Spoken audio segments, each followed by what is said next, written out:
JT on the track again.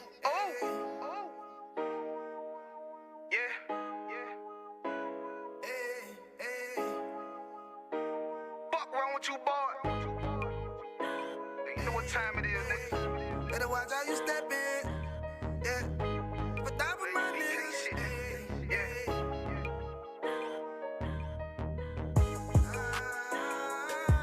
I'm in it, yo. Got my nigga Rewan with me. But that was my niggas, it'll be an honor. You know what I'm saying? Under commanding general, your honor.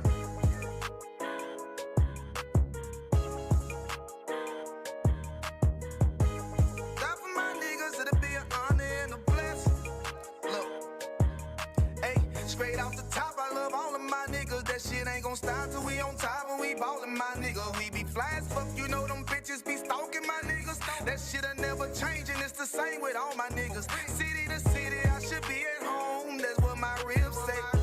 But bitch, I'm grown, I'm in these streets and closed caption. Niggas know we bout that action. If a nigga play with me, then my heart can gon' let him have it. Hey, thank you the shit, this truth the shit. Nigga play, I let that Ruger hit. Get on them tracks, they be like, who is this? I'm rude with it, ain't got no manners. All them pussy niggas talking shit, y'all know they can't stand us, but we UPK, Louisiana, bitch, that's what I'm rippin'. And my niggas solid, number real ones in my section. If you wanna get down, put your boots on, start steppin'. Brotherhood is a weapon. Brotherhood is a weapon. Better watch how you steppin', cause brotherhood is a weapon. If I die for my niggas, it'll be an honor and a blessing. Better watch how you steppin', cause brotherhood is a weapon. Brotherhood is a weapon. Better watch how you steppin', cause brotherhood is a weapon. If I die for my niggas, it'll be an honor and a blessing. Better watch how you steppin', cause brotherhood I lay my life down right now for all my sisters and brothers, because I love them. I see them dapping and hug them. It's amazing to see how well we adapt from the struggle. Born again from a life of sin, trapped in the gutter. My mind frame was to kill my own kind. Feeling inferior, waking up ready to die. Run with them killers, so it's just a matter of time. For why take your life or let you take mine? That's when I realized the slaves killing slaves while the white man live to get old. We in them graves, and shit got me feeling played. I opened the Bible, went through them records, found out we was royalty, a nation to be respected. But in this world we rejected, we hated for our complexion. Still fighting to get accepted. We hear the truth and reject it, but love is given.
Test 1 2 1 2. Testing 1 2 3. Mm-hmm.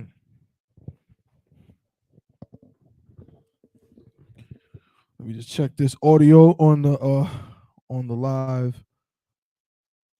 Shalom, everybody. How about Shemel Shabrak Thumb? To all the brothers, how Shamar Thumb by Shemel Shah to all the sisters. Bear with me just a moment. Let's begin Durham Israelites. Let's make sure this audio is good. Y'all can hear me loud and clear. Yep. That's what it is. So we good to go. All right, let's clap it up.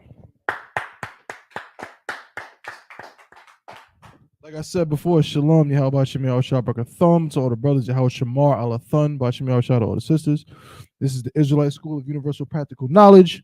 Start out of 1 West, 125th Street, Harlem, New York, under Commandant General Yohana, teaching the truth of the Bible, you know what I'm saying, since 1969. The so-called black, so-called Hispanics, and so-called Native American Indians are the true Jews, true Israelites of the Bible. You understand? This is the Friday night Lashawan. Oh, also, don't forget, if you're not in the Isupk, you are not in the truth. Make sure I say that. And this is the Friday night Lashawan Qadash class. Lashawan Qadash, the brother asked earlier, and again, we've missed a few weeks. Shout out to my brother, Officer 500 Yanazar, the water Yanazar, who held me down. Officer Yanazar, you know, of course, always, you know, this brother's, you know, like my day one. You know, when I can't make it, he hold me down and teach the class. And as you can see, he held it down, I think 2 weeks ago. Last week we were down for something else. But so he's been doing obviously excellent job, you know what I'm saying, with the Lashawan Qadash. But we've been away for a few weeks and getting into some more vocabulary, which we will do today as well. But I just want to do a quick refresher since we're back. You know what I'm saying? It's been a little bit of time. You know what I'm saying? Let's get back to a little bit of basics. Plus, we got some new brothers and things like that. Kind of a little bit of a refresher, I think, would be to wow. But still continuing with learning some vocabulary and, again, some of the grammatical things that are useful to us. All righty. First, let's start with, you know what I need, Yanazar. I don't even got to tell you. You know the one I need, and then also give me discontinue. I think that's Jeremiah. Okay, just give me those two. So give me Apocrypha and Jeremiah 17 and 4. Baba Kushah. In the meantime, while the brother's getting those two, one is actually technically not a scripture per se, but while he's getting those two references, real quick, and again, make sure y'all screenshot what Yanazar did. If you didn't write it down, you didn't take notes, make sure you screenshot it. You know what I'm saying? These are all, you know, different Salakia, different tribes, not tribes, excuse me. Nations, other nations. Well, these are other nations. Shem, of course, is, you know, one of the 3 sons of Noah, the one from which our nation comes from. You understand? Pardon me, brother. Our nation, the Israelites, come from Shem, okay, whose name in ancient Hebrew was pronounced Shum, right? That may sound familiar to you. And these are the connections you want to start to make in your mind when you start hearing these things. Shum, where have I heard that before? Shum. Okay, so we know, so Shem, oh, wait a minute. So Shem in the Bible, his name is Shum. I keep hearing them Israelites say Shum. I hear that Shum. Oh, Yahweh Bahashim, Yahweh Shabarakatah, right? Yahweh Shamar, Alathun Bahashim, Yahweh Shai, right? That Shum, that from which Shem comes from, and the same one we use in both of those greetings means name. Means name. So Bahashim, right? And again, I don't want to go too far, you know what I'm saying, because I want to get into the kind of basic lesson for today. Where's my erase? I should have a bunch of erases. I see one. Yeah, I see one, but this should be fine. This ain't my favorite, but this will work. You got that? You screenshotted it, brother. Right? You took a picture, count, right? But so that phrase you're hearing, Bahasham, right? We would write in ancient Hebrew. We would write it like this. Slakia.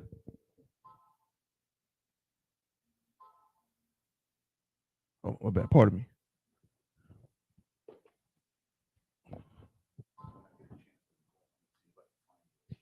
Mm-hmm. Mm-hmm. We should have a bunch. No, I got you. But I know I might even have some in my car. No, I know exactly where there was some. In the medic bag. In the medic bag with them flyers. Con, if you could, Baba Kushab, you can find it.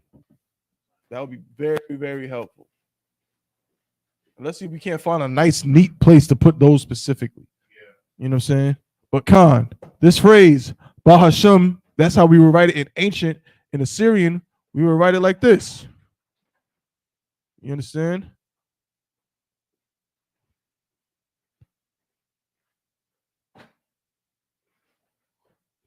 Right? This word, these 4 letters comprise a word, but technically speaking, there is really a word made up of a root word and 2 prepositions or prefix inflections. So the root word shum, as Officer Yanazar explained, means name or reputation. Ba here means in or on. The ha here means the, right? Which grammatically is simply a what? So, okay, so this part, I'll just do like this, right? This part right here, and this part right here. Shum is this, right? Which means name. That's the root word. None in there, no sweat. Okay. It's the root word, which means name. Okay. Now that word name also means reputation. Okay. So what we right here, this is the ancient Hebrew for the phrase ba ha shum. This is a ba, this is a ha, this is a sha, this is a ma. So ba, ha, and these 2 together, shum. Right, with a short A sound, shum. The ba, and this is the same thing. So this is just written in ancient Hebrew. This is written in Assyrian Hebrew, but they're the same. This letter corresponds to this, and this. The ba means in or on. Ba at the beginning of a Hebrew word means in or on. In or on. I'm in the store. I'm on the chair. Okay. Ha, H-A in English, ha at the beginning of a word means the. What is in English is referred to as the definite article. The house, the chair, the man, and so on.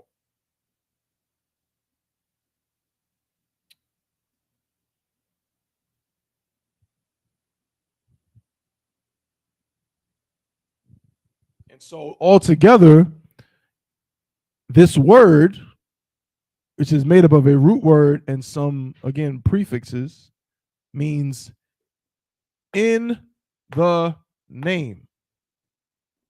So that's why you hear us say Shalom, Yahweh Bahasham, Yahweh Shai Barakatah, meaning the Most High, in the name of Christ, bless you. For the sisters, Yahweh Shamar Alatha Bahashim Yahweh Shai. You know what I'm saying? May the Most High watch over you in the name of Christ. Okay? but that's what the shum is, okay? And real quick before y'all is all gonna read, but so that's that. I just wanted, because that was on the board, so I thought that was good. You know what I'm saying? All of it is excellent, but let's also remember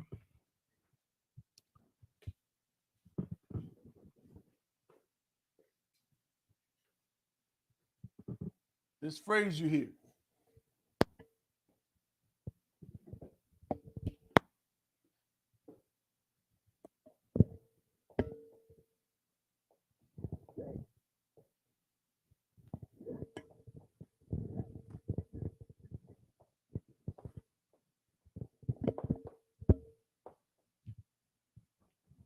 Lashawan, Qadash.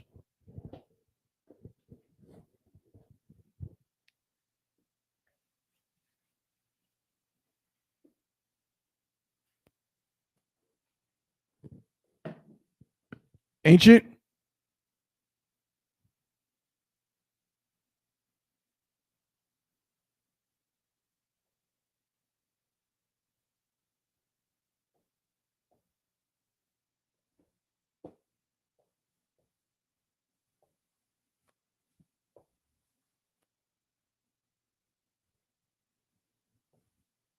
We could break down his meaning. Who remembers what Lashawan Qadash means?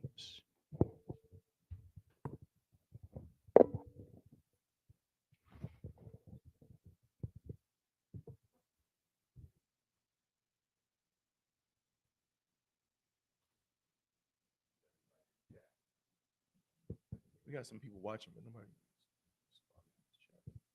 Okay, you understand? Right, simple, right? Holy tongue. Lashawan, right, comes from the root word lashon, which means tongue, right? And Qadash itself is the root word, which means holy. What does holy mean? Right, set apart or separate. So how does that work? How can a language be set apart or separate? You know what I'm saying? Break that down for me, Giannis. Help me. How would you explain that to somebody? Like, wait, how? I think you might say, how is a language separate? How do you have a separate language? What does that mean? Use the mic, Bob Shah. Separate, set apart. It denotes also being different, right? And Lashawan Qadash, or the Holy Tongue, is set apart from other languages, not only by its construction, you understand, but also from its origin. And 1 Corinthians 13:1, Paul describes it as being the language of the angel. Right. And that's in itself should help you understand the separate, set apartness of it. Absolutely. That's an excellent way to put it. Just think of it like this. When you hear separate or set apart, just think of Deuteronomy 7:6. You don't got to go there. Deuteronomy 7:6 says, what about the Israelites? Right? It says they're the chosen, but there's a word in there. I don't think that's in Deuteronomy 7:6. But still, you on point. You want it for sure. But Deuteronomy 7:6 says a word. There's a one word in it I feel like is perfect. There we go. Special. So when you think of something being set apart, separate is just not like spatially, okay, well, that's over there and that's over there. No, you got to think about like almost like a designation. You know what I'm saying? Like, imagine, you go somewhere, right? And they might have a bunch, you might go to a car lot or something. They got a bunch of cars, right? Might have some nice cars. But guess what? That fancy super duper extra frills G-Wagon, guess where that joint is at? On the showroom. Guess where that's C8 or that car, that Tesla or something, it's on the showroom. You know what I'm saying? Like, we keep that one over here. We don't just keep that over here with everything else. We keep that one over here. So that's the concept. So it's a holy language, a set apart language, in that it is the special language. Like I said, it's the one that's not like all the other ones. Okay, it has a special designation. Okay, that's what Lashawan Qadash means. All right. Now, Yanazar, give me the apocrypha. Go ahead. Come on.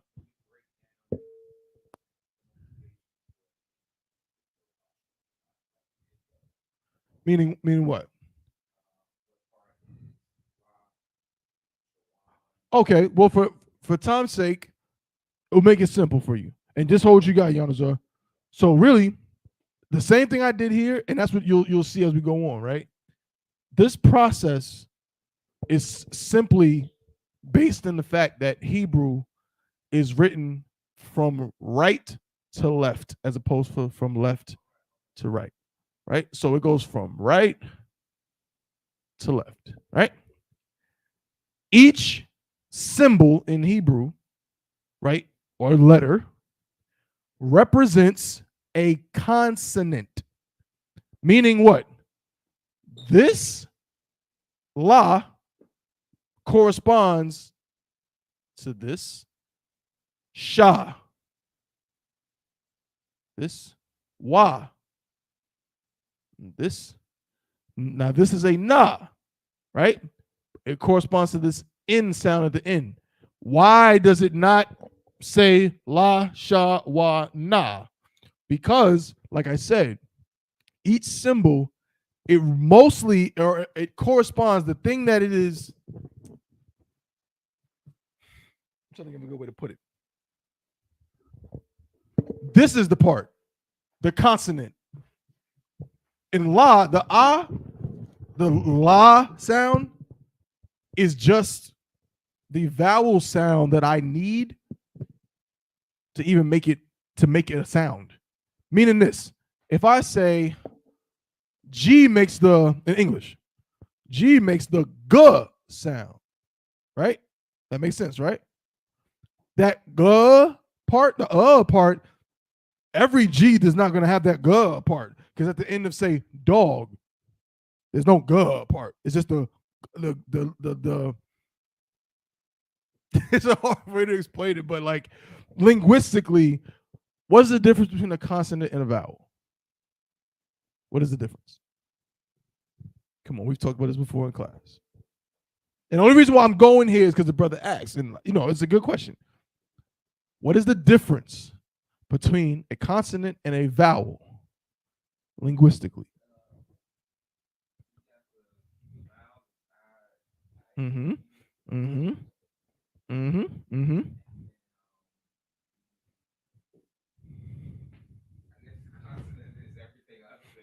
You're right. You're right. You're right. No. But you are right, right? The reason why I'm bringing that up is because it can confuse you. It can be confusing. I'm bringing it up because the difference between a consonant and a vowel linguistically is that a vowel is based on a sound that you make without any obstruction of your air path. That is the textbook dictionary definition of a vowel sound. Meaning what? A, E, I, O, U. My mouth doesn't close or there's no friction. But consonants are made by air coming out, and I'm using pause, my tongue, my lips, whatever, to obstruct the sound and form a consonantal sound. B, C, D, F, and so on. So now, how does that relate to this? Because we'll say this is a la, this is a sha, this is a wa, this is a na. But sometimes this na is just it's just an in sound. Because here, there's connectors. This wa and this na are connected to form one syllable. All right? Because in ancient Hebrew, there are no written vowels. Every symbol, which we're going to go through the whole alphabet, so don't you worry, we're going to go through the whole alphabet. Every symbol is a consonant. Every single one. In English, as we see here, there are what?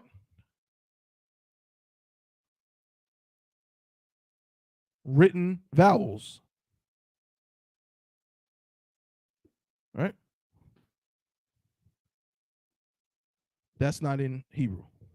There are no written vowels. In English, those written vowels are used to form the nucleus of a what? Yanazar?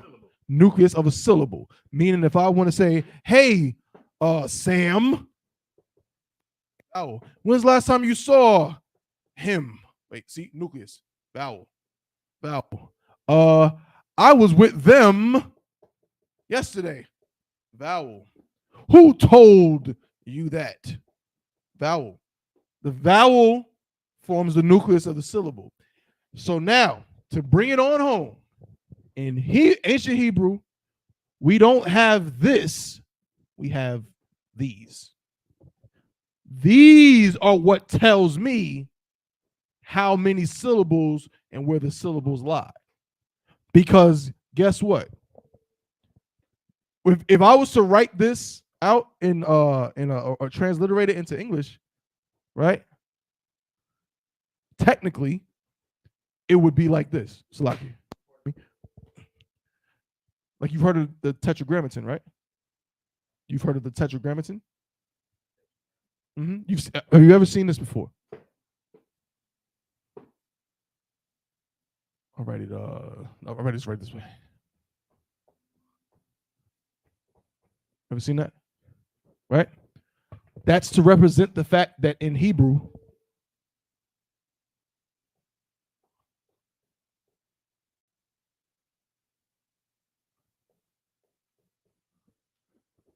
there are no vowels. That's why it's written that way, to show you that there's no vowels. That's why that's like that. Okay? So now, meaning, Lashawan Qadash, if we were to go that route and we were to write this out in the same way, it would look like this. It would be like,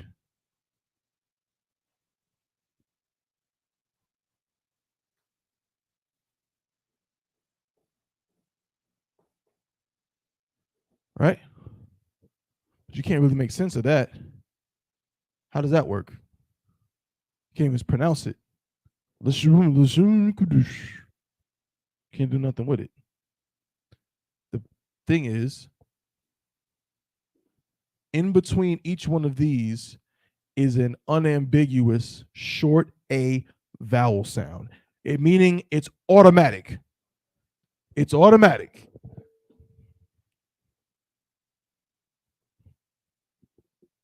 I'm gonna even write it here too, just to illustrate it. La. So these symbols are just this part, but these short A sounds are there. And so when we read it, we're gonna put them in there. La, sha, wa, na, qua, da, sha. Right? But yet, why is it not say Lashawana and Qadasha? Because these symbols tell us when something is just what? Exactly. So here, this tells us that this la, guess what? It's one syllable, this whole thing, la. This tells us, this sha, yep, it keeps its own short A sound to form a syllable, la, sha. But then this is a connector that tells us this wa and this na form what? A syllable. So it's not going to be la, sha, wa, na, because there's only 3 connectors. So it has to be what? La, sha, 1, 3. So this is eliminated. Same thing here. We only have 2 of these, 3 letters, 2 connectors. One directly under the qua, which tells us, yep, that's a qua. And then one connecting the da and the sha. So it can't be qua, da, sha. That's 3 syllables. It has to be what? Qua. Oh, and I didn't get it. You don't sweat. But Khan, Qadash. So this is eliminated. La, sha, 1, Qadash. Right? This is the same thing we did here. Right? Bahasham. The root words work. Like, see, Qadash is its own root word. It's not made up of other words. It's its own root word. And then Lashawan is from the root word Lashun. The wa that's put into it makes it like a continuous action. Driving, hooping, walking, right? So think of this like talking, or talking is speech. So holy, or tongue that is holy, or holy speech. Okay? Now, Yadazar, give me the Apocrypha Baba Kashah.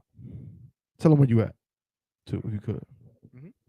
This is the prologue of the book of Ecclesiasticus, or a portion of the prologue of the book of Ecclesiasticus in the Apocrypha. And it reads, to the intent that those which are desirous to learn and are addicted to these things might profit much more in living according to the law. Wherefore, let me entreat you to read it with favor and attention, and to pardon us wherein we may seem to come short of some words, which we have labored to interpret. For the same things uttered in Hebrew and translated into another tongue. For the same things uttered in what? In Hebrew. And translated into another tongue. So something that was originally spoken in Hebrew, but then has been translated into another language. Go ahead. Have not the same force in them. They don't have the same force in them. You understand? What does that mean by same force? It's not only the force, but it's like the spirit of it is different. It's the prologue to the book of Ecclesiasticus. Right? So if you go into the Apocrypha, and you go to the book of Ecclesiasticus, it has a prologue that was written by whom? That's who wrote it. Not a lie. That is who wrote the prologue. Jesus wrote the prologue to the book of Ecclesiasticus, except it is not the Jesus that you think. It's not Jesus the Christ. You know what I'm saying? It's not Yahushua Mashiach, but it is another brother who was given the name Yahushua at birth, right? I think it's Jesus of something else. I know his grandfather, I think, also had the same name. Right, which is why some people try to, call this book Sirach. It's Ecclesiasticus, right? The book of Ecclesiasticus. Okay, but yeah, this brother was, ended up translating. You understand? Or finishing the work of his grandfather, who had begun to translate, you understand, these writings from Hebrew into what language? Into Greek. Into Greek, not English. That came way later. You understand? The translation of the Apocrypha from Greek into English obviously came in what? In the late 1500s, early 1600s. You understand? I don't know how long them scholars that King James worked with. It took years. No question. It took 7 years. 7 years, right? So they probably started 1604. You know what I'm saying? Okay. Started like 1604, 1605, completed it around 1611, and it was published. You understand? Okay. So, but before that, these scriptures, and let me make sure I make this clear. The King James Version of the Bible was not the first English translation. It wasn't. It was like third. You understand? But it was the first that became mass-produced, massively released, published, and released. Understand? I think there was two. I want to say there was two kind of prominent ones or somewhat known ones before the King James Version. The King James Version was the one that became the standard. You understand? Again, we're talking about the other ones might have had 1-2 guys working on it. A couple guys. King James Commission. How many scholars, Janazar? 47 scholars to work on it. You understand? 47 scholars. All right. It says the things uttered in Hebrew and then translated to another tongue. What about them? Yeah, you understand? Have not the same force in them. Go ahead. And not only these things. This is my favorite part. Not only these things, meaning not only the book of Ecclesiasticus that you're about to read. Go ahead. What else could it be? But the law itself. But the what? The law itself. No, but what was that? The law itself. Meaning the law itself is subject to the same thing we're talking about. It was uttered in Hebrew, and translating it to another tongue, it loses force. Go ahead. Salakia, sir. And the prophets. And the prophets, because you're trying to escape, right? Oh, well, it's just the law. Nope, it says the law and the prophets. All of them books from the prophets, you know what I'm saying? What prophets we got? Isaiah, Jeremiah, Malachi, you understand? Who else we got? We got Elijah, Moses, Amos, Nahum, Malachi. Yeah, we could do this all day. All the prophets. So not just what we're about to read, but the law, the prophets. Go ahead. And the rest of the books. And the rest of the books. 1st and 2nd Kings, 1st and 2nd Chronicles. You understand? The New Testament. This whole, but he's not referring at the time to the New Testament because he's before the New Testament. But it's telling you that the whole volume of the work, you understand, loses something when you go away from the Hebrew. Go ahead. Salakia. And the rest of the books have no small difference when they are spoken in their own language. Right. No small difference, meaning it's what? Meaning that in its own language, it's Tawab, it's all good. Yeah, come on. Meaning that no small difference means it's a large difference. Meaning there's a large difference between reading it in its own language, right, versus reading it in another language. And that is why we have Lashawan Qadash class. So we can get back to the original and get an understanding, you understand, of the root of it, the culture, and so on, and get back to who we are too. You understand? That's the point. Now, give me the other one, Jeremiah Babakashah.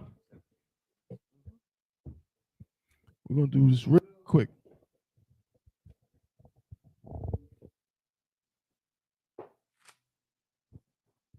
This is the book of Jeremiah, chapter 17 and verse 4. And thou, even thyself, shalt discontinue from thine heritage that I gave thee. And I will cause thee to serve thine enemies in a land which thou knowest not. For ye have kindled a fire in mine anger, which shall burn forever. What's up?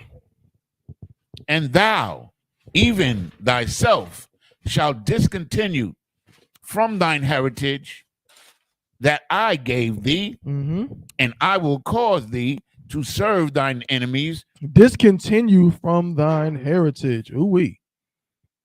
Thou shalt discontinue from thine heritage. You understand? Now that's a heavy thing, because let me ask you a question. The so-called Jewish man, he's a Jew, right? So they say. They say he's the Jew. He's the real Jew. You understand? He's the real Hebrew. He's the real Israelite. Now, my question always when I read this is, in what way, shape, or form did they ever discontinue from their heritage that is documented? Where?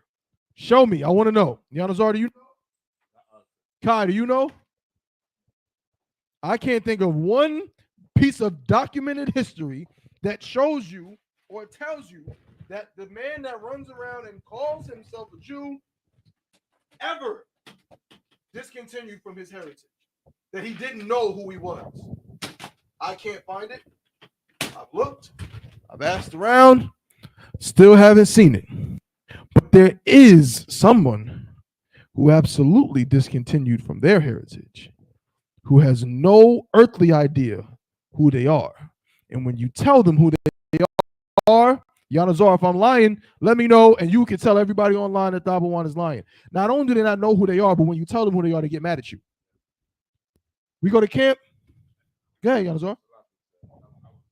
If I may, No, please. I was listening to a video when Captain Tazariak was interviewing the brother. Damn, I can't think of his name, but he has a podcast. He was the creator of from Negro to Hebrew, and he explained the extent. Even when he went to Africa, the small hats followed him over there. Everything he tried to do, they try to stop him from doing it. So if you're trying to stop somebody from telling the truth, that means you're a liar. Right. It's just that simple. Straight up. Yeah. Okay. There was I was looking at a post online that spoke to, I think he was a past ruler or leader over in Israel or on that side of the world. I think I already know what you're talking about. And he stated that the Jews or the Israelites left here black one color and came back white. Came back white, yes. Yeah. I Yanzo, you gonna say something? He was from Egypt, I think. Yeah, he was the prime minister of Egypt, Abdel Nasser. And in 1958, he made it. The reason why they couldn't kill the statement was because he said it on live TV. So if he would have said it, like, they would have killed that. But he said, how can I accept you if you left black and you come back white? That's exactly what he said.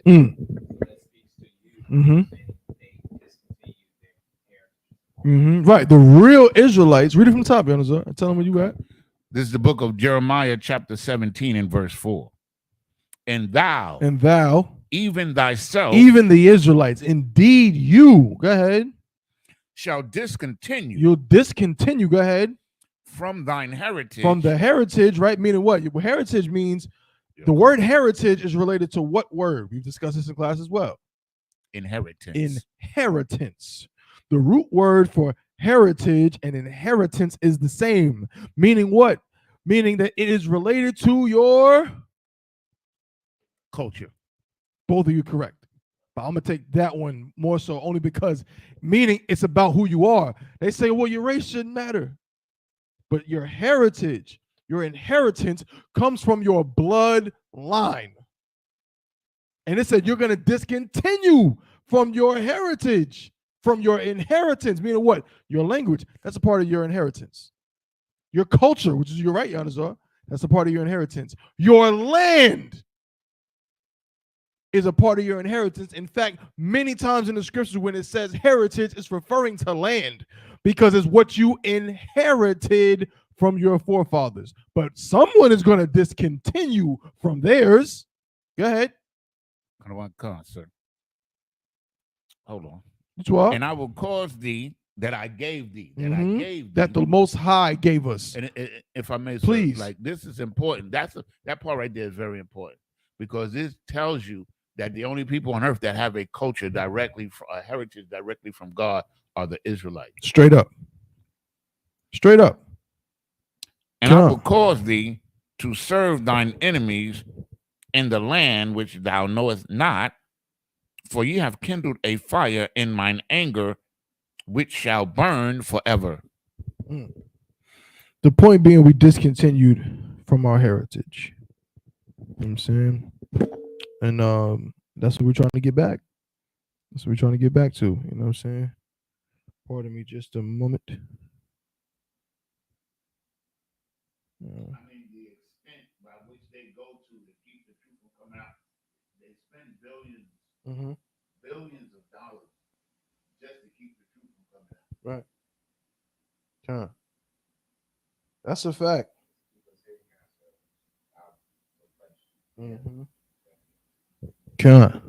So we're going to get into this alphabet real quick. Again, remember, every single one of these symbols is a what?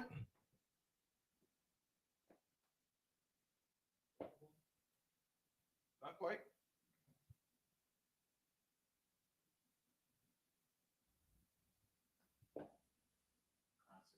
There we go. Consonant. Meaning what?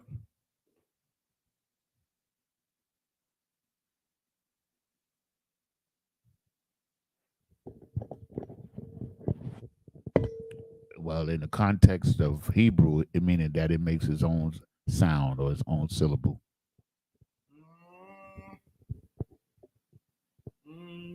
Close. Of course, you want it, you know. It's a little, I want to make sure it's clear to people because a lot of these things can get confusing if you kind of don't understand what you're looking at.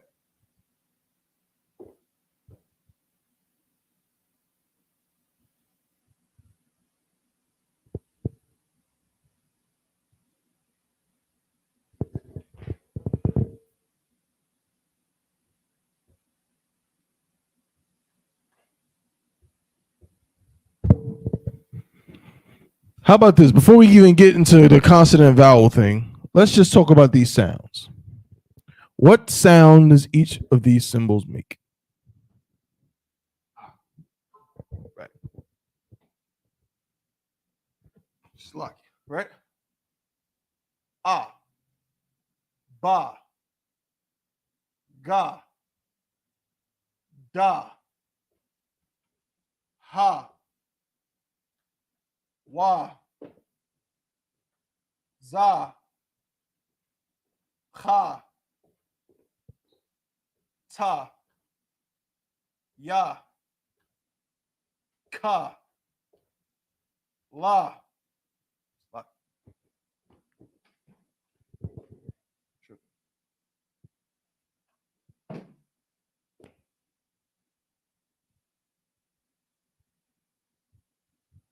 La, ma, na, sa.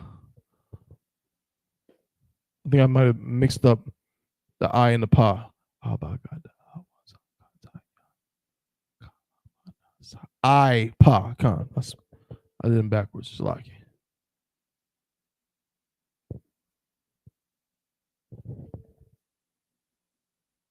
I, pa, za, qua, ra, sha,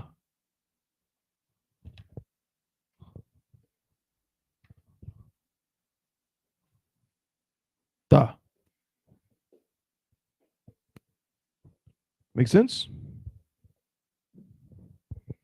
Ah, ba, ga, da, ha, wa, za, ha, ta, ya, ka, la, ma, na, sa, I, pa, za, qua, ra, sha, da. Right? Simple.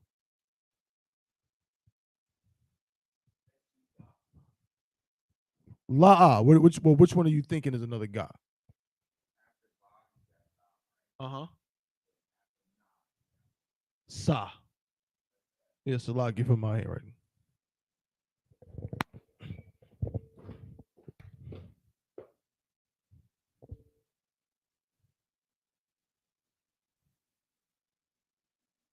Damn.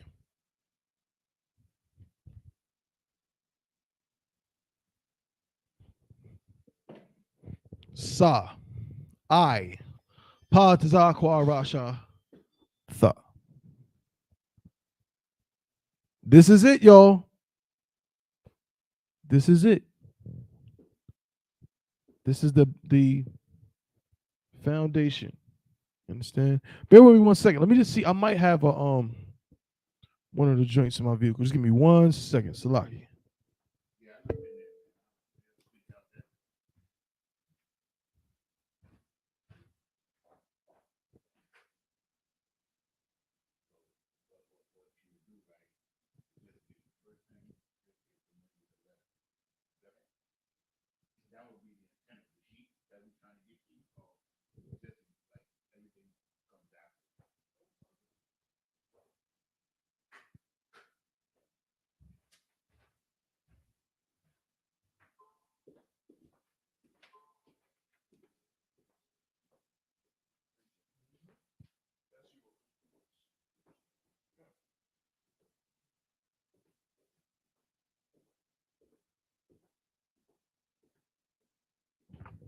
Right? Meaning, Any Hebrew word you see, this is my favorite part of this too. Right now, you can go into any museum. Right, there's a museum in Raleigh, North Carolina, the North Carolina Museum of Art, that has artifacts, quote unquote, Jewish artifacts. You can go look at pieces of ancient artifacts, again, like the Mesha Stele, right? The Moabite stone. Anybody ever seen the Moabite stone?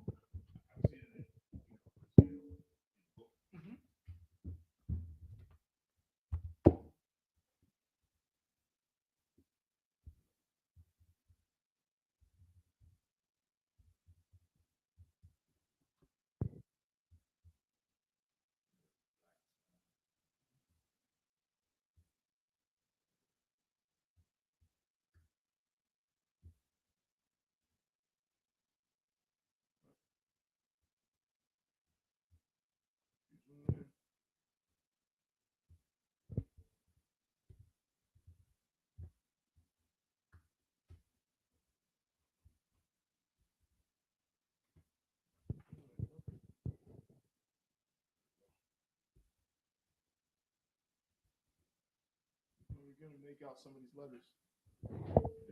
And this is a piece of ancient art, ancient writing. All right. That's a Shah, that's a Ba, that's a Ma, that's a Shah, that's a Ma. It's like a Tha right there. Another Tha. Somebody that's a Da. Da. That might be, it looks like Da wa Da. Mm-hmm. Khan. So that looks like Da wa Da. That's King David's name. See that?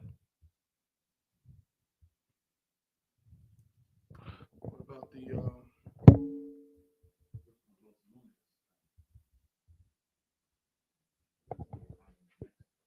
which one?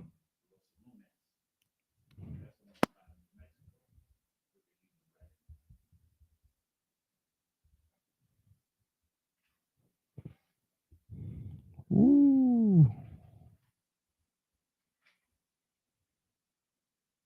Okay. Is that Ah? La? La Ah. Check that out. Check that out, man. Come on, man. This Isupk is real, man.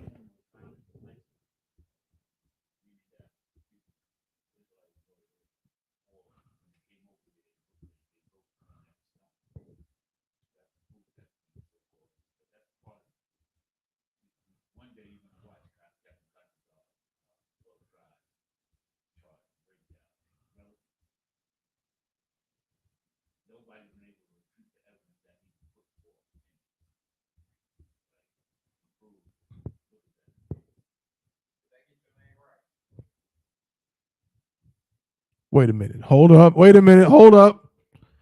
Hold up. Wait a minute.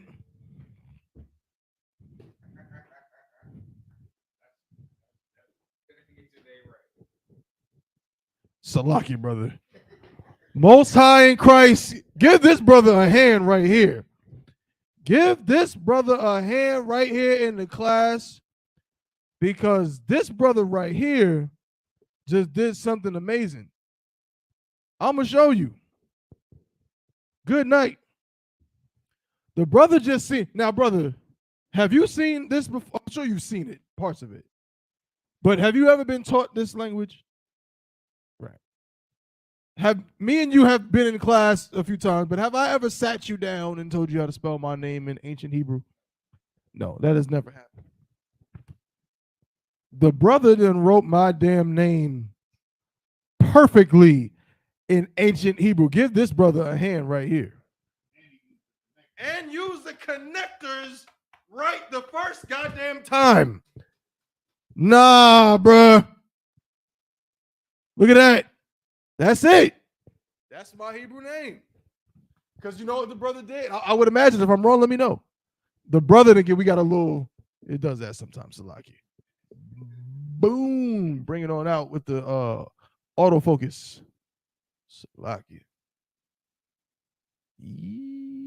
Come on. Come with me. Now you want to mess up. Get it right. Get it right. Come on. Nonetheless, the brother just did the right thing. You good, you good. The brother just figured out, wait a minute. Tha, ba, one.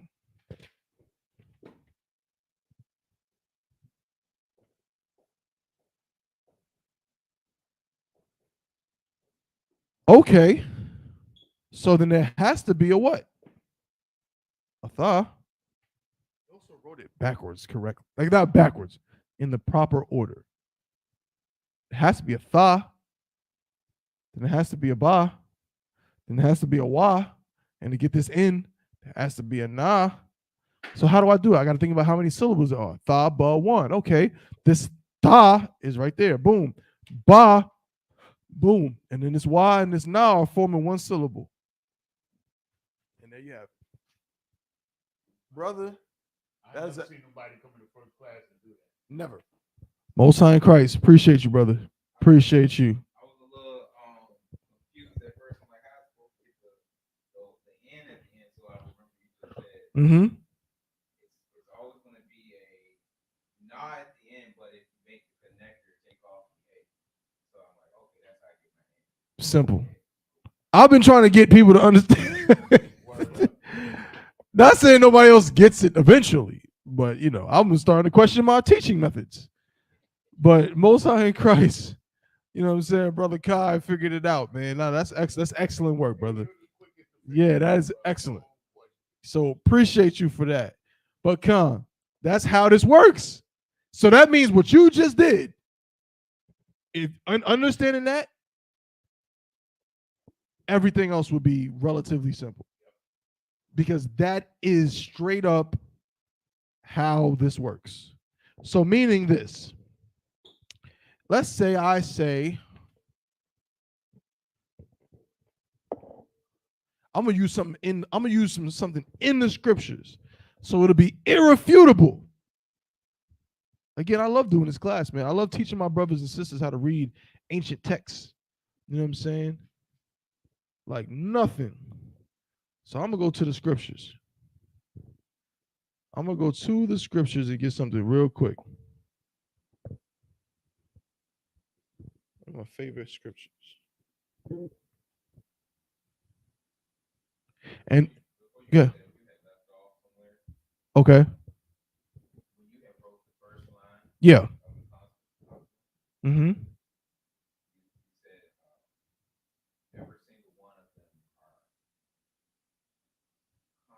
Got you. Okay, Khan. So don't. I'm gonna go. Don't Yanazar. Don't let me forget. We're gonna do Exodus 15:3. Mm-hmm. Every single one is a consonant, right? But what can confuse someone is how can it be a consonant again if I'm hearing all these ahs and things like that? Ka, za, wa, ha. That part we pretty much discussed earlier, in that the letter is really representing that consonant sound. In the da, it's the d sound. In the wa, it's the w sound. In the sa, it's the s sound. The ah part of that is just unambiguous. You just anticipate it. It's there unless you're told it's not there. So if you see a sa, if you see this symbol, which is a sa, right? And this is a pictograph for an ancient flag holder, right? You're gonna automatically assume sa sa sa sa sa sa sa sa sa sa sa unless you're notified or realize or learn that no, it's just this part of it. It doesn't have this. This is the sa, the s. And I think this is his brother's name, Malakwas, right? And that part we know. We can fathom that part of, oh, it's a consonant because it's corresponds with this part, which even in English, this is the consonant, this is the vowel. That part we can get. But then we get to mainly one little letter. Really two. We'll use two. two letters in the Hebrew that again could confuse you is these two. We're gonna make some Hebrew scholars tonight, I promise you. This one and this one. This one is pronounced ah. This is pronounced I. Can someone please run down for me again? What are the vowels in English? Sometimes why? A.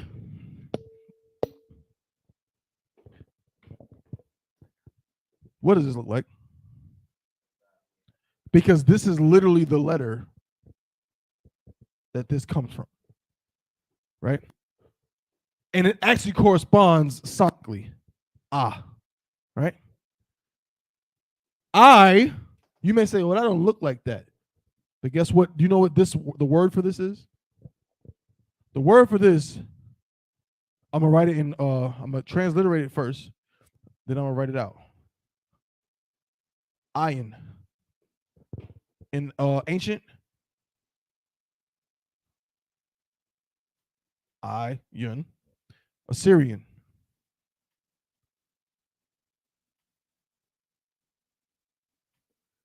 Ayin. Let's see if the brother can get it. What do you think this, I'll give you a hint.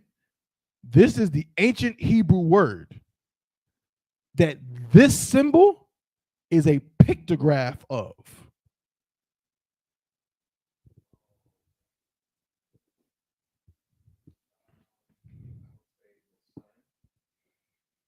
No. Think of how it sounds. Think of how it sounds. Give him a hand. This ancient Hebrew symbol is literally supposed to represent your eye.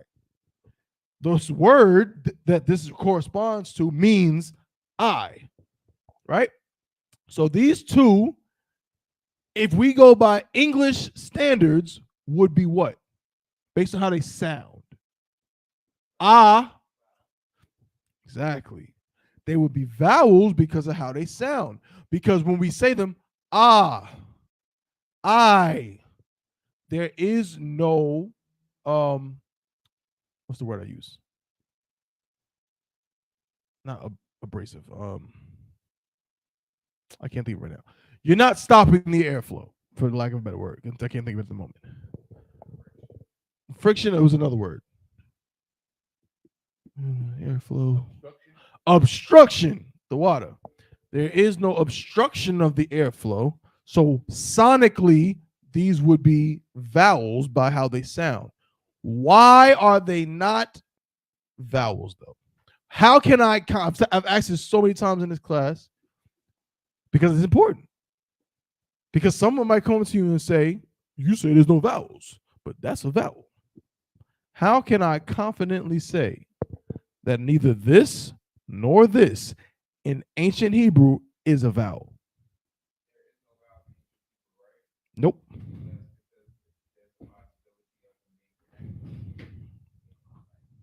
Wait a minute. Go ahead.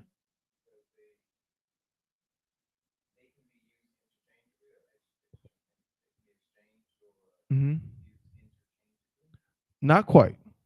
Not quite. It's something I'll give you on it in that there's something it can't do. Yanazar. Go ahead. It doesn't need a vowel to make a syllable. You are very, very, very close to. You're practically right. I know that you've been in this class enough to know. I know what you mean, but there's a simpler way to understand. I don't want to give it to you. The function of things that those don't do, and that's why they're not vowels.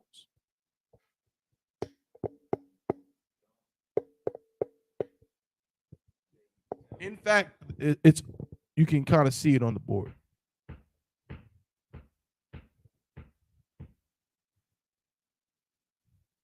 Hebrew word for father is this.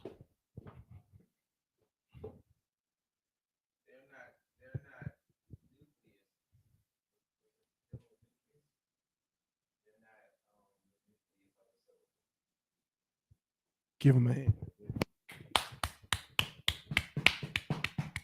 Meaning what? You're right. I'm not. You're not wrong.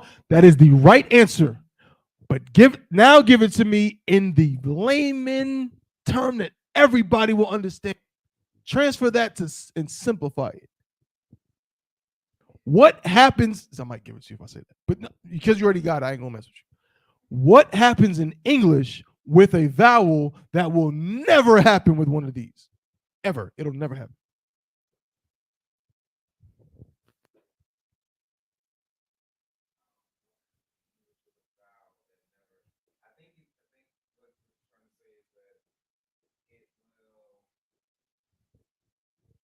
You really just said it. It doesn't take from the word, is what I'm trying to say. It's like You just when you just said what you said, that's it. All I'll do is this. For time's sake, I'll just simplify it. But what you said is perfectly true. In English, remember we said before, Sam, him, today, wow, man, whoa, man, and so on. Remember you said nucleus of a syllable, one syllable. Sam, him, one syllable. Today, two syllables, two vowels. Wow, one syllable, one vowel. Man, one syllable, one vowel. Whoa, man, two vowels, two syllables. What these are doing, these two can't do. Meaning I can't do this. This is an I. I can't go. I can't do this. Sorry, I'm writing Siri. Keep it ancient. I can't do this.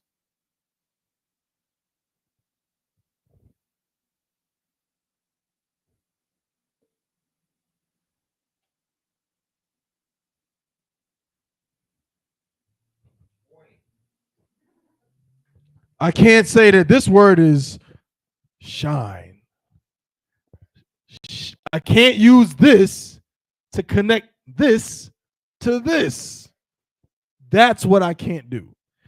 This will never ever happen. You cannot connect 3 letters in Hebrew ever, period. Point blank. It can't happen. In English, A-E-I-O-U, you sandwich them between consonants to form a syllable, as in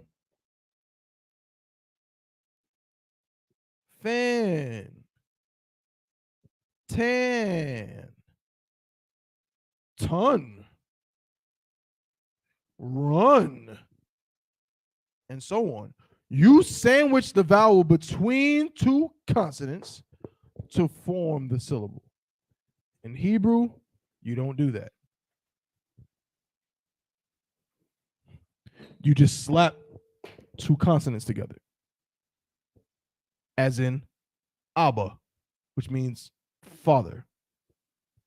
You understand? There's nothing between. This is not connecting 2 consonants. I cannot connect 2 consonants. So in that regard, it can never function as a vowel because it is not one. And that's why we can confidently say there are no vowels in Hebrew, because there is nothing that does this. Nothing. Understand? Okay. Yeah.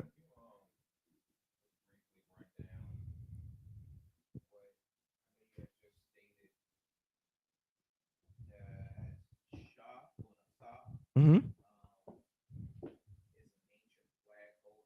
Mm-hmm. Sure. I'll give you I could do a whole rundown, but we'll just do I'll just run through it real quick. Yeah, we're gonna start from the top. I got you.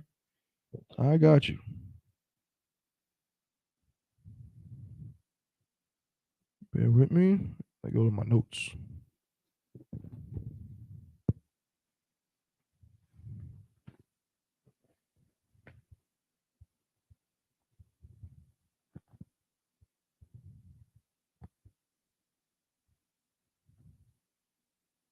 Okay.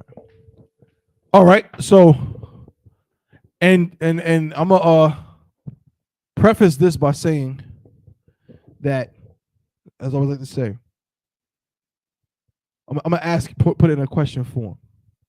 Is every one of these syllables the original, oldest form? Excuse me, not syllables, letters.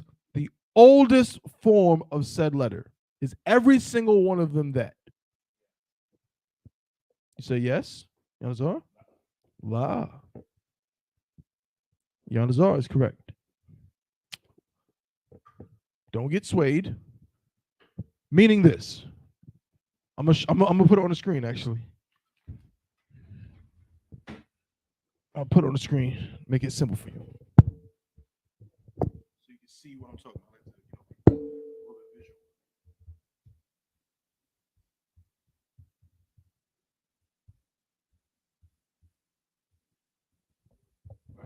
See this?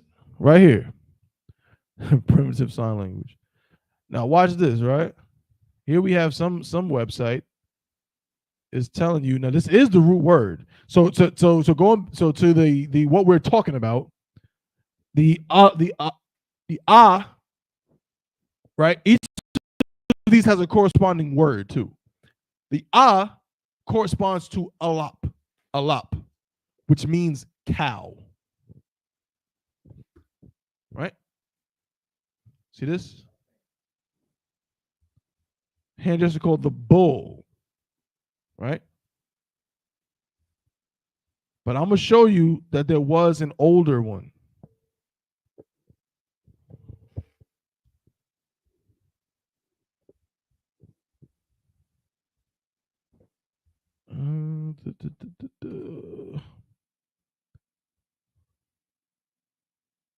Hold on.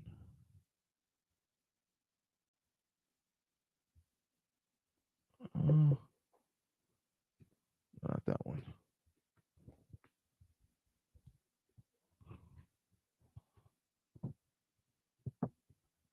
There we go. This will kind of help.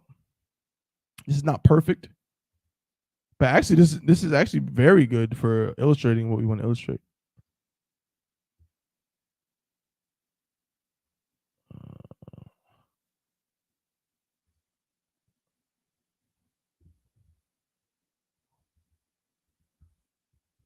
See, it talks about it shows how it's related to the letter A.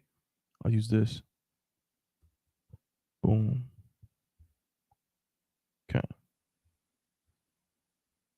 All right. Just show you all on the screen. Boom. Okay. So as you can see, now never mind the hieroglyph. I need a break. I don't have the full breakdown on the relationship between ancient Hebrew and hieroglyphs and so on. But the point is, just look at where it says Proto-Sinaitic or Sinaitic, right? Before Phoenician and before Paleo-Hebrew. So you see this symbol right here, this one. This symbol, I know for certain, does predate this, right? Or this, but most of this is what we're dealing with. It does predate it, okay? There were some symbols that were different. But the important thing to understand is that writing this every time you have to write an is effing ridiculous. Okay? And it is not as, what's my word we use here, Yanazar? Writing this every time I got to write a grocery list and the word has an in it, I have to write this over and over again, is not as blank as writing this. Practical. It's not as, let me go back. So y'all see that on the screen. If listen, I need you to go grab me some da da da da. And now I gotta do this.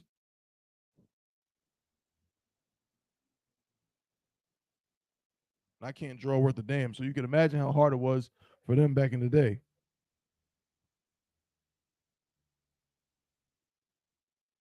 You know what I'm saying? Whatever the hell it is, I can't do it. That is not as practical as going.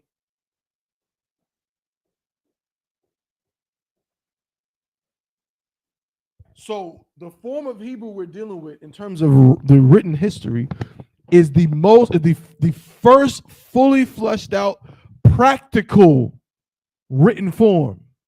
You understand? That could be easily remember. And also we're dealing with like imagine having to chisel that. I'm talking about writing. There were no dry erase boards back then. No ink pens. Imagine you have to chisel that every time. That ain't gonna work. It's a lot easier and a lot simpler to just chisel this symbol, you know what I'm saying, right here. Okay, this is much simpler. So this is what became, you understand, the written language. I'm saying the practical written language. All right. Okay. I just wanted to shut up. No, good, you good. How do you supposed to apply these letters with the English alphabet or in everyday life? How do you say I'm going to the store? I'll be right back in these letters. Okay. Think of it the same way you would if you would have asked that question we mentioned earlier in Cantonese. These letters are related again in terms of the history, the written history. They're related to English letters, but the words are vastly different. Remember, English is a bastard language. English is a nasty, like hodgepodge of like German, some Latin in there, some Spanish in there. There's a whole bunch of crap in it, but it is mostly a Germanic language. If you listen to someone reading, and that's why I always tell brothers, be careful when you say old English. You say something else? Okay. Be careful when you say old English, because old English does not sound anything like this. Like when we talk about Shakespeare, Shakespeare did not write in old English. The Bible is not written in old English. It's not even written in Middle English. The Bible is actually written in modern English. The only thing is that it is written in what we may call now, again, like Quaker English. You know what I'm saying? Again, it's like this slightly older, slightly more refined form. But if you want to read Middle English, go read authors from the 1300s, like Geoffrey Chaucer. That's Middle English. You want to read Old English? Read Beowulf. Beowulf is the oldest documented, written piece of literature in the history of the English language. It is written in Old English, and I promise you right now, none of us in this room could read it. If I was to put it on the screen, we wouldn't even recognize it. That's Old English. Okay, it was much more closely related to German. I'm saying that to say this. This is not English. And even though there's some elements that correspond to the symbols we see, these words are their own words. It's its own language. Mm-hmm.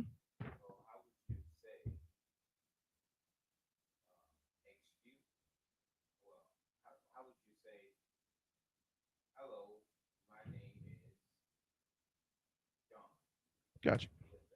Okay. Like this.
That's how. In fact, I gave you some pause, some extra on there. But that is how I would say that exact thing you just asked me to say.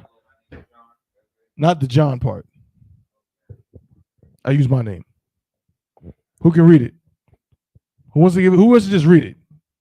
You want to give it a try, Kai? Just you don't got to worry. I'll break down the meaning. I just say them letters. Watch this. Just say the letters. Oh, let me give you connectors too. I'm gonna be fair to you. I'm gonna give you connectors.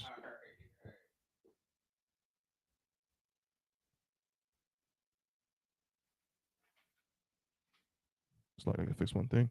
This is ancient Salakia. So if you wrote that down, you got to fix that. I did have to fix that symbol right there. This one. I wrote the Assyrian by accident for the Yah. I just kind of gave you one, but.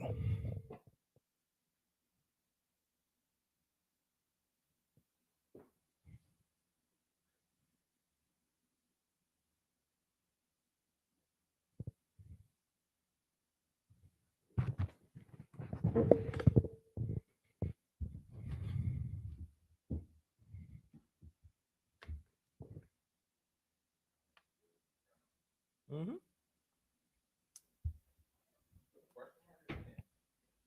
I did. That wouldn't go in there, so don't put that in there and let's have and go around telling somebody, Officer Double One told me to put an English question mark in. No, I'm only putting in there that just to help out, to help you kind of get the meaning of what I'm trying to.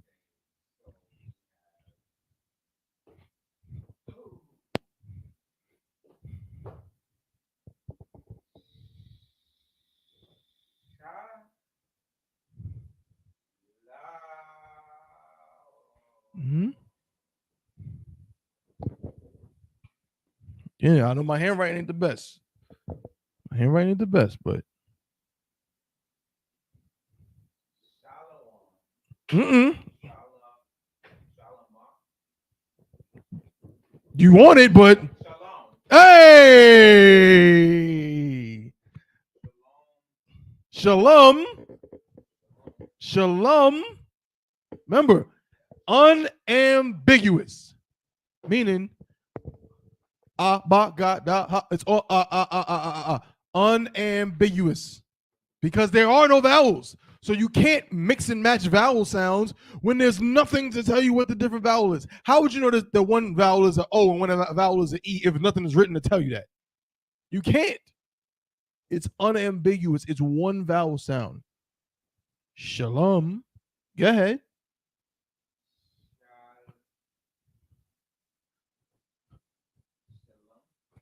Shalom is good. You swap. Think. Look at this, and then. But this is a sha la ma.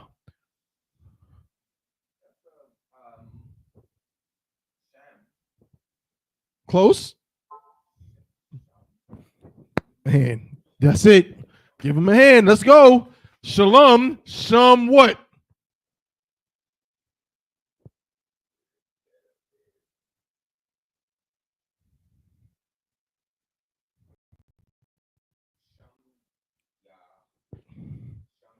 Yes. Remember what you. So the first part, which means what? Or shalom.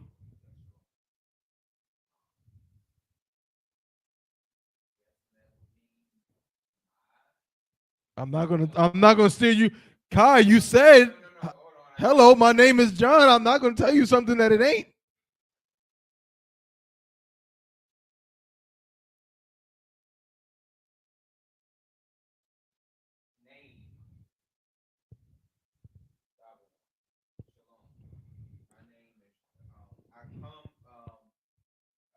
You just said it. No, not in the name. You said it. Shalom. Shum means name. Yah at the end of a word is a possessive pronoun. It's a possessive pronoun and a suffix. That's exactly what it's saying. My name now is in English is a connecting verb. We don't have connecting verbs in Hebrew. So I wouldn't have to say is. There is a word for is, but that's only used in the sense where I'm talking about the existence of something or something being. So Shalom, Shamya, Thabawan. My name is Thabawan. And then I added some more. Ma Sham Ka. What does you think that means? It's Ka. Sham Ka. This Ka. Right? And this one is also not, it's not Cha. It's a little bit, okay. Another thing. It's like Ka, but softer. It's like a combination between Ka and Ha. It's Ha. You gotta Ha. But don't turn it into a Jewish rabbi. Don't do that. Just Ha. Shem Ka. But actually, no, it's like Shem Ka. In this sense, this is actually a Ka. This one. So it's Ma Shem Ka. If I was to write this out, yeah, but I don't need to, but Shalom, Shemya Thabawan, which means Shalom, my name is Thabawan. Ma means what? Again, is, we don't have a connecting verb. And Shem Ka, that Ka at the end of a word means your or thy. What is your name?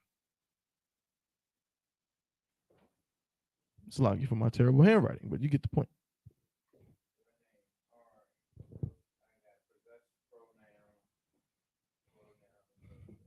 Mm-hmm.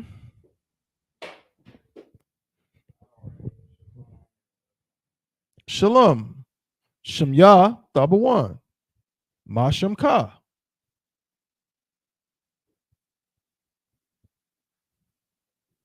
Okay, no sweat. And we gonna run. What was that? I think we read that about an hour ago, Kai.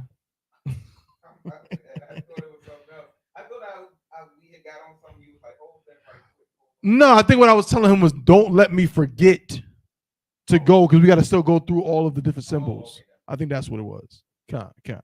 So we did which is a cow or a bull. Okay, what was it? That's what it was. But you know what? Salakia, you was right, brother. My bad for that. But I think I dropped it because he asked the question about the symbols. So you can, don't worry about Exodus 15:3. We're going to do these symbols. But Salakia, pardon me. No, it's all good. All good. We're going to get into the rest of these symbols. If I could see myself real quick. Count the water. So the brother had asked a question about the pictographs. Someone give me the definition of a pictograph real quick.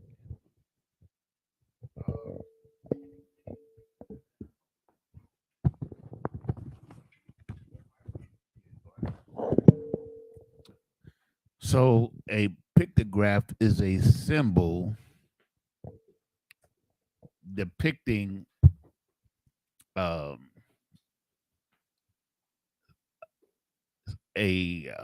image of something that has a particular meaning or representation. That's a pretty good way to say it. It's just a visual or a written or drawn representation of a thing. I'm gonna get the actual definition. What you're saying is true.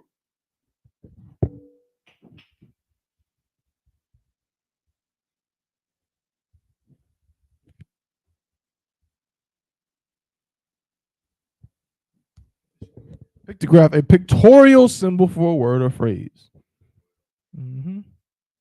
An ancient or prehistoric drawing or painting on a rock wall, right? A drawing or painting that represents words or even numbers.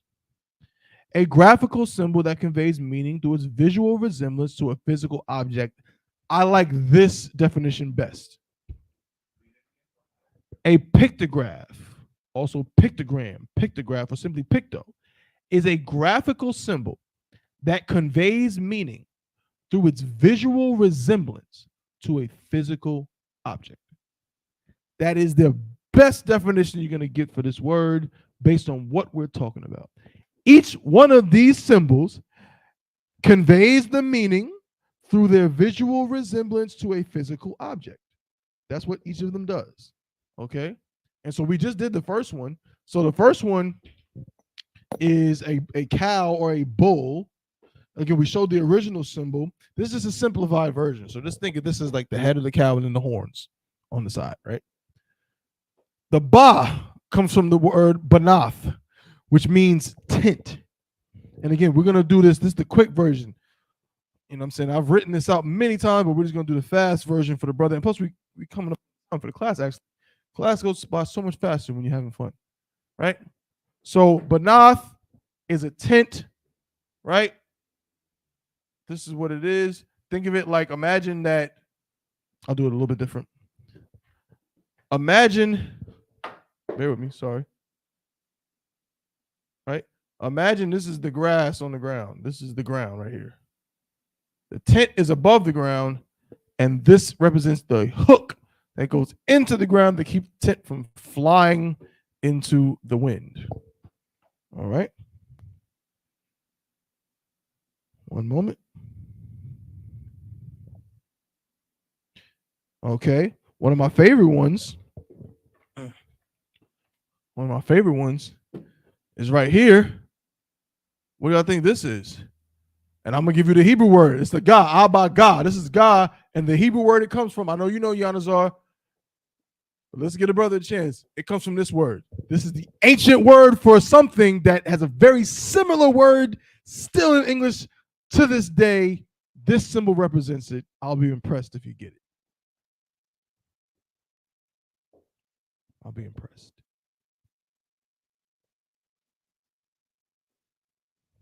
I could give you a hint, but then.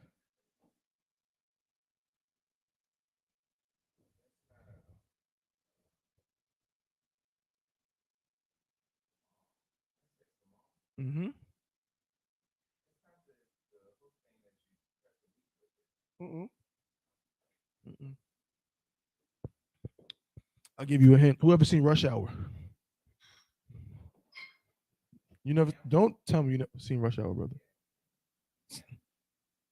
No, you just said it. But what's the word you just said? I said gamble, but I don't think any game. Rush Hour 1. It sounded like you said it the first time and then switched it up. That's what it sounded like. I could be wrong. If you did, okay. So check it out. So if you seen if you seen Rush Hour, if I say it, y'all gonna get it. It's a part where they're eating. And either Jackie Chan or Chris Tucker makes reference to it. I ain't gonna say it.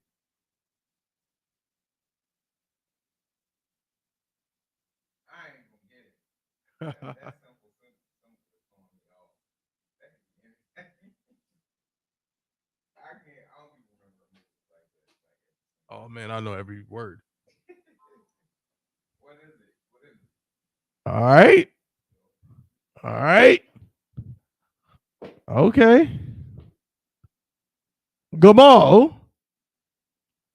is the ancient Hebrew word for, and this symbol represents a camel. There's a part in Rush Hour. When Chris Tucker gets the food from the Chinese man, and Jackie Chan, he's like, what you got me eating? He's like, oh, that's ill, which is crazy. And both of these are unlawful as hell. He's like, that's ill. And then he said, man, what you got? He said, camel's hump. Jackie Chan was eating some camel's hump. This symbol represents a camel. Gamal is the ancient Hebrew word for that. That's the hump of the camel. It's primitive for a reason. It's supposed to be simple. Then the da is from the Hebrew word dalath, which means door. It's related to the tent in that it is the door of the tent. Imagine you got a tent, right? like them teepees our Gadite brothers use, right? And guess what? The door of the tent would be like this.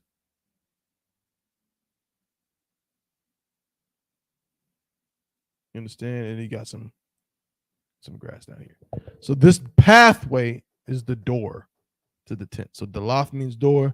This is also, of course, where the shield of David comes from. Right? The shield, of course, is just representative of it's not a pictograph, it's a monogram. So if I write this symbol, it's not perfect, but who knows what this is? It's a horrible representation of Louis Vuitton, right? If I write the G, like I can't do it, but if I write two G's on top of each other, you know that's Gucci, right? And so many other ones. Oh, here's a famous one, Giannis. Oh, you should know this one. I'm gonna mess it up, bro. I'm gonna mess it up. So just please. Oh my God, I'm gonna be mad. I'm gonna be mad at myself for messing it up. No, I gotta look at it. Hold up.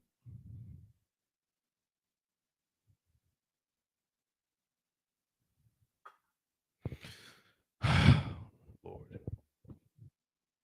Speaking of which, I hate that I have to write this now all the time.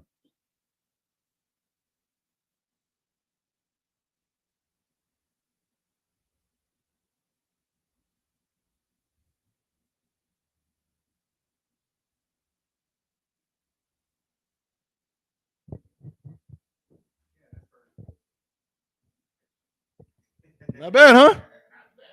All right. What's that? That's the Yankees. And they lost today, right? Or was it yesterday? They got swept. Oh, yeah, they did win one. But they lost the World Series.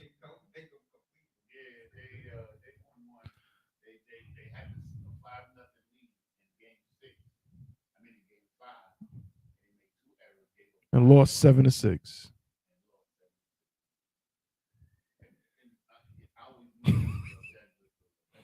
Yeah. Nonetheless, they're my Yankees anyway. The Yankees. What does this mean? NY. New York. The Mets symbol is similar. It's just different. But they're both NY. Right? It's a monogram. King David's signet was also a monogram. If he wrote his name out, it would be like this.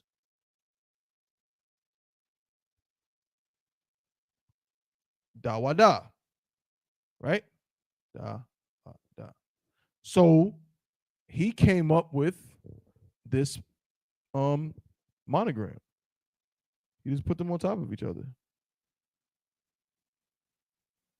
So whenever he stamped something, boom, King David signet.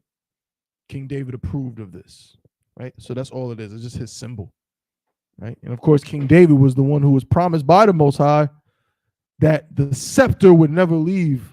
You know what I'm saying? It would come through him. That the kingdom, the everlasting kingdom would be established through him, which is why when you say that Christ didn't have a father, that is blasphemy. To say that Christ didn't have a father, because the Most High promised King David that his heir would reign, would be on the everlasting kingdom would come through his loins, meaning his sons. Okay, and if Christ didn't have a father, then I don't know how in the hell he can be the heir to the throne of anything. Okay, Most High in Christ. So that's the Da. And we're gonna move fast. We're running out of time. Ha comes from a Hebrew word hana, which means behold. So this is a very primitive symbol, but it's like a hand. It's like a hand saying, look at something. Like, look. Wait. So what?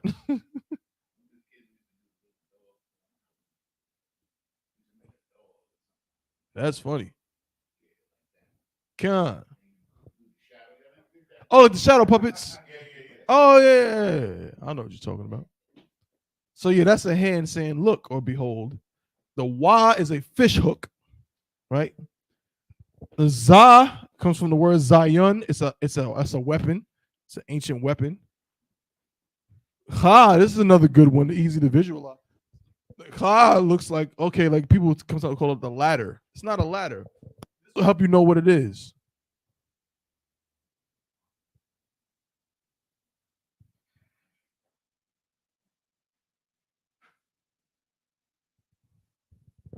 What's that? That's exactly what it is. Hebrew word is chamash, chamash, which means a fence. The ta is a symbol representing a basket. It's from the Hebrew word tanah, I believe. All right. So it's just an aerial view. Imagine a basket. You ever seen Yogi Bear?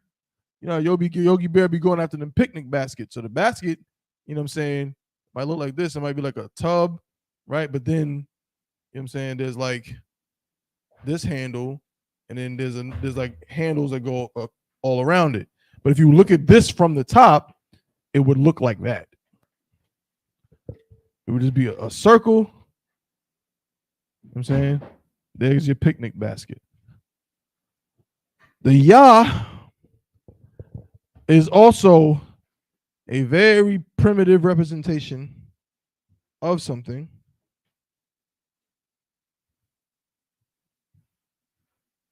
The Yah is a primitive representation of an arm and a hand. So, like, imagine my hand, like,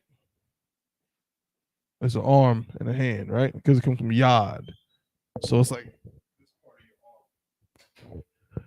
Then we got the kop, another one which is a hand, but this is the word. The ka comes from kop, which is palm. It's like the palm of your hand. The la comes from lamad. Lamad means to learn. The symbol is representing a staff or a walking stick. You ever watch one of them old kung fu movies? And the old man, he got like a staff. He can't even walk. He can't even move. But he's teaching the young cat how to do the, the dragon, the dragon fist. He can't move, but whenever the young student do something wrong, what do you do with that staff? Whap! Hit him upside the head. So that's what lamad means. It means to learn. Okay? Ma comes from mayum, which means water. So this is representing water waves sitting, within the earth.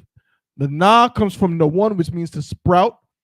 It's like a plant being planted into the earth. A lot of times, again, these hooks will represent something that's connected or into the ground or in the earth. The sa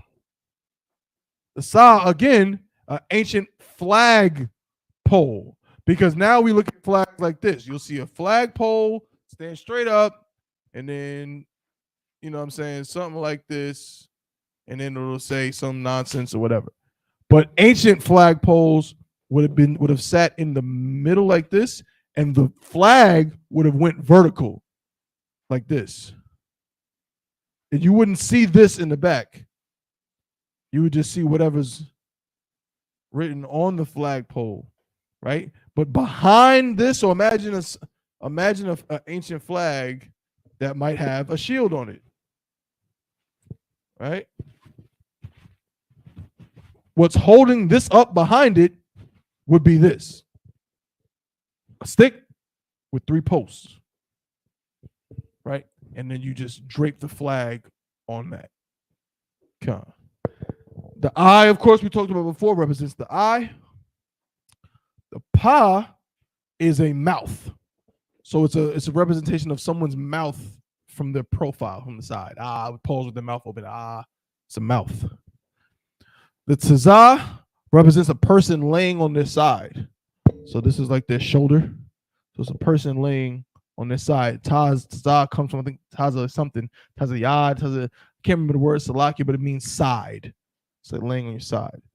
The qua, again, one of my favorite ones because it's one of the easiest ones to find a actual representation of. The qua, I'm just going to show you.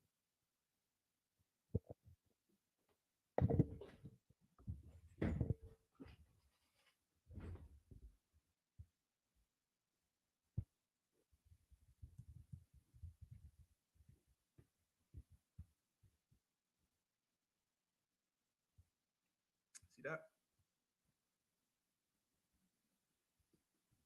Show people.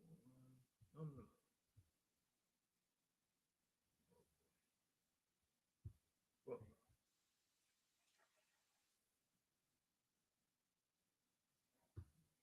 What in the world? Only a devil. Right. Today for Mousetrap Monday. So there's other Mondays. What was the other ones? I think he does that every Monday. So every Monday is Mousetrap Monday. So how many have you done this? Sick people. It's fine. Yeah. Just to show y'all this online. Y'all see it in the boom. Online. Boom. Right there. You see it? Right. So that ancient mouse trap. You see that dead mouse caught up in that trap? This symbol is literally that. It's from the Hebrew word Qadash, which means a snare or a trap.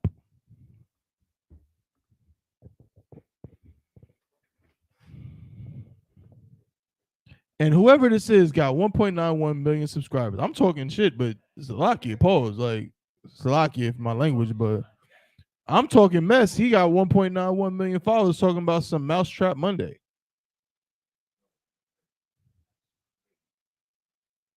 He wrote in the comments, do you have a mouse problem? I invented the world's greatest mousetrap.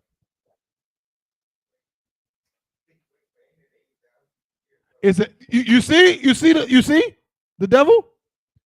It's an 8,000-year-old mousetrap in action, but in the description, I invented the world's greatest mousetrap.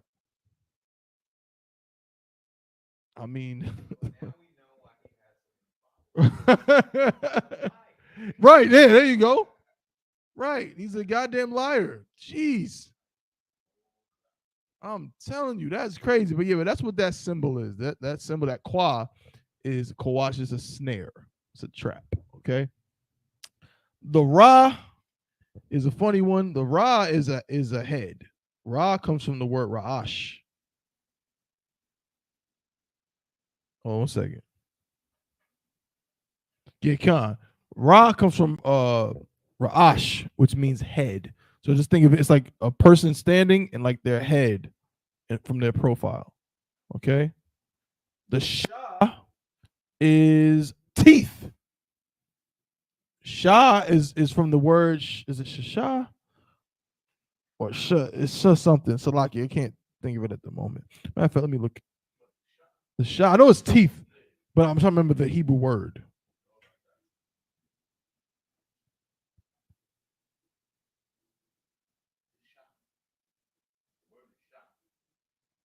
It's shun. Shun. Mm-hmm. Shun. Shah is shun.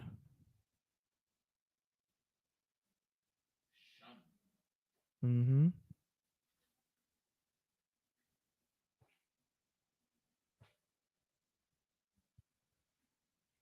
And then the last one, the tha, is from the word thaw, which means a mark. So again, I like to think of it as like X marks the spot. So even then, the thaw was like, okay, when you mark something or designate, okay, here, right? And that's what that is. Most High in Christ. Of course. But we have hit the time. We've hit the time. So again, we went to submit. It's a good class, man. First of all, shout out to young man Kai, bro. Like, appreciate you out. You know what I'm saying? You've been real consistent, and he did something I've never seen before. Came through and started spelling the Hebrew and breaking down the Hebrew with the quickness. You know what I'm saying? That's very, very good work, bro. So keep it up. But we will be back next week. Same time, same place. I'm Twab. Yeah, I'm Twab. We'll be back next week. Same time, same place. Shout out to everybody that's out there in Austin, Texas right now. Y'all brothers, you know what I'm saying, do y'all thing. You know what I'm saying? I know y'all went to camp. I think y'all probably at camp right now. Y'all probably at camp right now, so you know what I'm saying. Get them devils hell, man. You know what I mean? And enjoy that cookout. But yeah, next week, same time, same place. Are there any questions online or in the class? I think there's nothing on. I don't think there's anything online. I know we got some viewers, but you know, again, y'all can comment. You know what I'm saying? If you feel free. But is there any questions in the class, y'all? Tawab? Come on.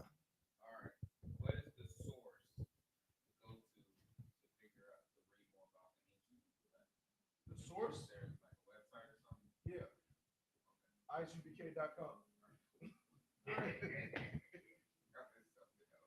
Oh, the next thing is how did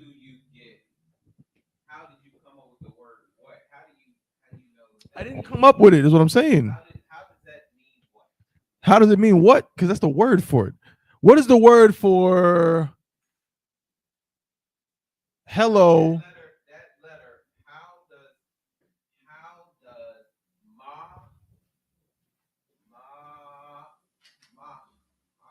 ma It's pronounced ma. how does ma mean what? How does what mean what?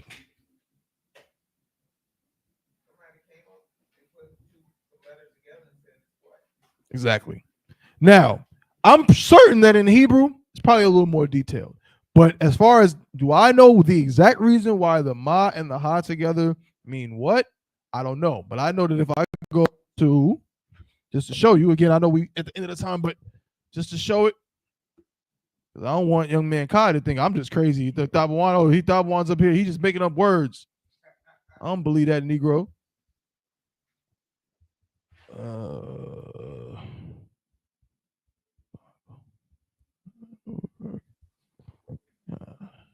Bear with me, bear with me.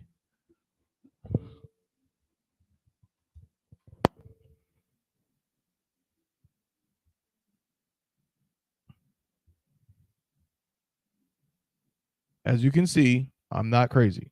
So let me just zoom in a little bit. Right there. That's a ma and a ha. I have it in ancient, of course, but this is the Hebrew word for what? Right? Interrogative pronoun. What? It also can at times mean how, why, whereby, whatever. As you see, what? What? Of what kind? What? What? So if you're asking a question, a primitive particle, interrogative, what? That's ma means what? You know what I'm saying? No, that's a good question. It's not a bad question at all. But I just want to make sure so right here, even and then it shows you the scriptures, right? And the Lord God said unto the woman, what is this that thou hast done? What did you do? Right? Now, if we read it in ancient, we read it in Hebrew, Waya Amar Yahweh Alahayim La Asha Ma Za'ath Isayath Watha Amar Ha'asha Ha-Nakash Ha-Shaya-Anya La Akal. It's like a Wa Akal. That Ma right here, with Ma Za'ath, as we can see, I have to use the forward interlinear. Excuse me. Bear with me. All right. Ma, what? Za'ath is this. What is this? Aishayath, you did. Okay. Say it again? This is Assyrian, right? But it all corresponds. We could literally we could transfer all of this to ancient easily. Okay. But yeah, that ma and that ha, ma means what? Okay. Most High in Christ. Okay. All right. So yeah, so that's it for today. That's it for today, brothers and sisters. The water, Most High in Christ. I just need y'all to try to read these announcements. Bear with us a second.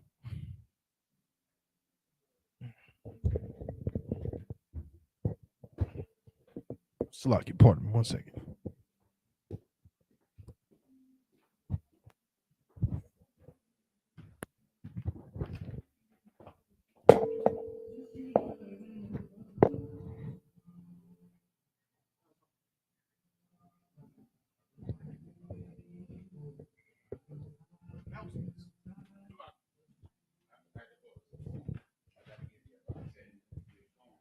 Let's roll. Good. Most High in Christ. And with that, I'm going to pass the class over to Priest and Officer 500 Yanazar.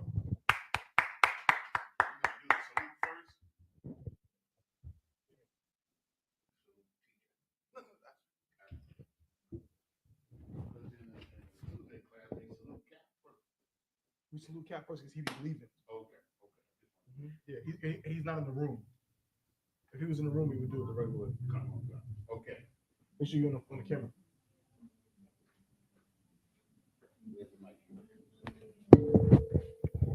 Hey, Shalom, security announcements. We are the ISUPK, started out of 1 West, 125th Street, Harlem, New York, under Commandant General Yahana.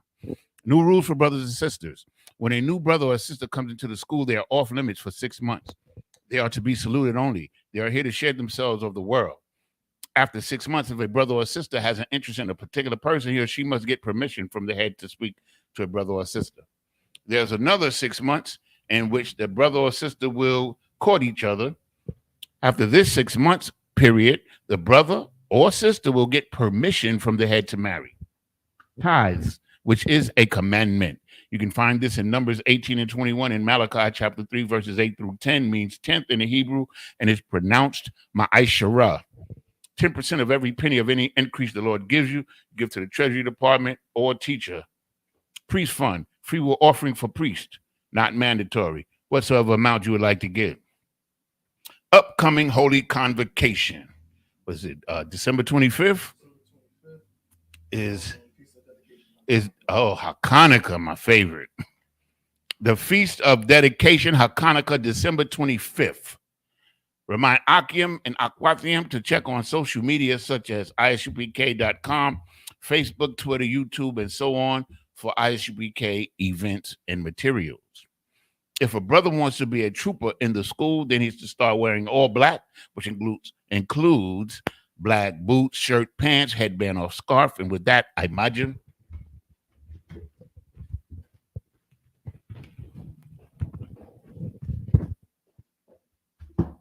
Men of Israel, we give one courtesy salute to the teacher. Men of Israel, Imajim Shabbat, Imajim Barak, Yahweh Bahashem, Yahweh Shai Barakatah. Yajmatah. We give one courtesy salute to the sisters. Men of Israel, Imajim Shabbat, Imajim Barak, Yahweh Shema Alatah Bahashem, Yahweh Shai. Yajmatah, class dismissed.